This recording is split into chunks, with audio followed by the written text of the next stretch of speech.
Well, we're here at VideoFest. What did you feel that the audience gained from seeing this amazing 3D world, these rarities that no one maybe has seen, or others may have seen certain things, but not in this type of atmosphere, in the way you've cut this? This is really intriguing. It's really interesting material. Well, thank you. It's a pleasure to be here at VideoFest, my first time, and I think the presentation for the audience was an opportunity for them to see that there was a lot of very high quality 3D done 70 or 80 years before James Cameron entered the picture. That seems to be the biggest surprise. When we had our premiere in New York at the Museum of Modern Art, we had some young people, college age kind of members of the audience, and they were surprised. They didn't think that quality 3D went back that far. But for me personally, it's just very gratifying to have the opportunity to share this with an audience, because my goals from day one were always, first to find the material, and then to preserve it, and then to share it. And getting the stuff out of the vault and back up on the screen is a big thrill. And so it's just a lot of fun to see an audience respond to it, and laugh at the comedy, and be wowed with the off-screen effects and things like that. It's for me, that's a real treat. I was amazed at. There's emotional moments. I mean, the atomic stuff really kind of blew my mind. I didn't expect that. I didn't think that was what you could use 3D to showcase, something that is a message, much more than just an effect. What's it like being able to showcase so many different types of 3D elements? That's also very gratifying, because I think the common misconception is that 3D, especially in the 50s or the golden age, was science fiction, horror, and gimmicky. And that really wasn't the case. I mean, there were comedies and musicals and westerns and film noir. John Alton, the great cinematographer, did I, the Jury in 3D. And you had Hitchcock doing Dial M for Murder, and MGM doing Kiss Me Kate, the musical. So there was a lot of different genres that used the system, and I think with the 3D rarities having a chance to include the newsreel, the Doomtown. On the Blu-ray, we have the only 3D newsreel with Rocky Marciano fighting Jersey Joe Walcott, and cartoons and stop-motion animation and burlesque films made for adult theaters. It was everybody was trying it to see what worked and what didn't. So I always tell people with 3D rarities, it's like a variety show. If you don't like the act that's on screen, wait 5 or 6 minutes. There'll be another act, coming on, and it might be something more to your interest. But it's great to share that and see and have audiences kind of learn that there was a lot more to 3D than they might have realized. Does it disappoint you that people aren't using 3D the way they did? I mean, you brought up the Rocky Marciano, the sports stuff, to me looks incredible. The baseball players, I mean, I felt like I was there. Yeah. And that freaked me out. Like, people aren't even attempting to do that now. Does it shock you that people aren't using this technology to do more? I think, it is very disappointing, because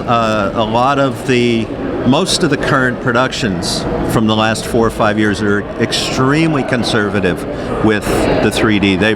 They've towed in the lenses to effectively flatten the image. A lot of people call it 2.5D because there's not a lot of depth there. From the 20s through the 90s, they were shooting with 2 cameras with separation pretty close to what your eyes had, 2.5 inches or 3 inches. So you got a very natural depth to the image. And now I think it's just everybody is so afraid of the one person in 1,000 that might experience eye strain or walk away with a headache that they've really cut back on the level of depth, and I think the audiences are getting cheated. people like the occasional pop-outs. They like to be jolted back a little bit, and the technology is there to do it, but very, very few filmmakers are doing it. Perhaps the one that I was most impressed with in the current wave of 3D was Hugo. Oh, yeah. And that was because Martin Scorsese looked at the older films. In fact, he screened House of Wax, Dial M for Murder, and Kiss Me Kate for his crew before they even began filming. And he said, this is what we're looking for. We want, that level and that quality of 3D. So Hugo is a great example of what could be done today, but it's unfortunately the exception and not the rule. It takes a Scorsese to do it. Exactly. I'm curious, knowing that, Hitchcock, you brought up Dial M for Murder, we showcased that here at the Angelica in 3D because so many people had not seen that in 3D. Does it still amaze you that audiences aren't familiar with all that was out there?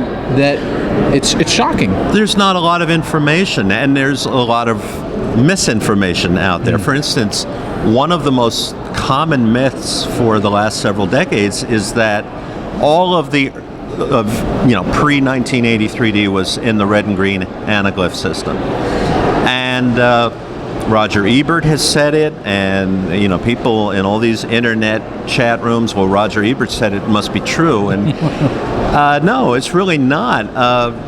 And we've got a page on our website, and it's 3D myths. It's like the top 10 or 12 myths that we've wanted to clarify, and that's the first one because yes, there were some anaglyph 3D films in the 50s, but they were either burlesque shorts or Lippert shorts that played, drive-ins and things. All of the features were polarized, the shorts, the cartoons, and polarized 3D's been around since 1936, so it's not exactly a new technology. But I think that's, one of the things that we've tried really hard to do is kind of educate people that are interested today in the facts about what's been done, and we're having some success. I mean, the website's getting a lot of hits always, so that's a good sign, I think.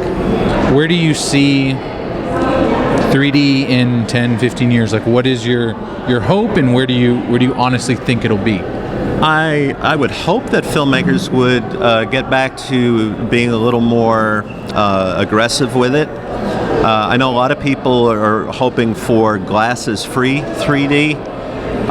We've seen some tests of it, and it's sort of works if you stay rigid and don't move your head very much. If you go a foot here or a foot in that way, it flattens out. There's a very narrow sweet spot for it, and that's not going to fly. I don't know. I hope they would continue and try to develop that technology, but our primary goal right now is to rescue and preserve as much of the vintage material as we can, and thankfully we're having some success with 3D rarities, so it's helping to open the door at some of the studios. So our goals are kind of focused on going back to the vintage material and try to scan it and preserve it and get it out on Blu-ray and DCP so people could see them again. How much footage do you actually have? How much footage have you been able to gather?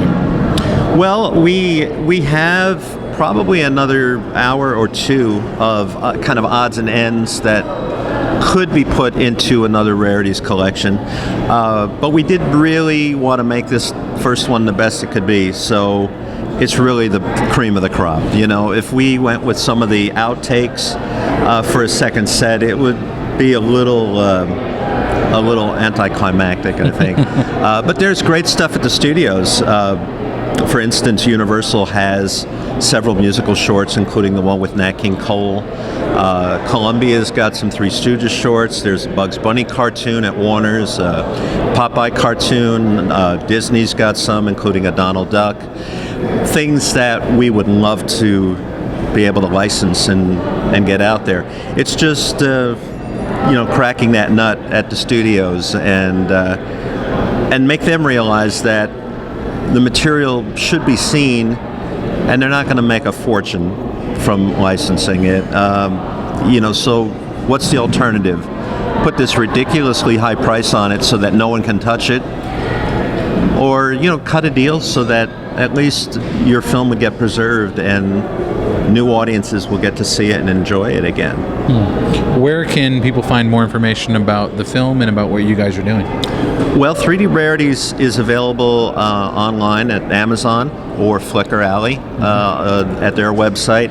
Our website is 3dfilmarchive.com, and we keep that updated with new projects and screenings and things like that. So that's, I think our website's probably the best choice to see what's coming up and what's new. Awesome. Well, thank you for bringing it to Dallas. Oh, my pleasure. I know audiences enjoyed it. Thank you so much. Thank you. I enjoyed being here.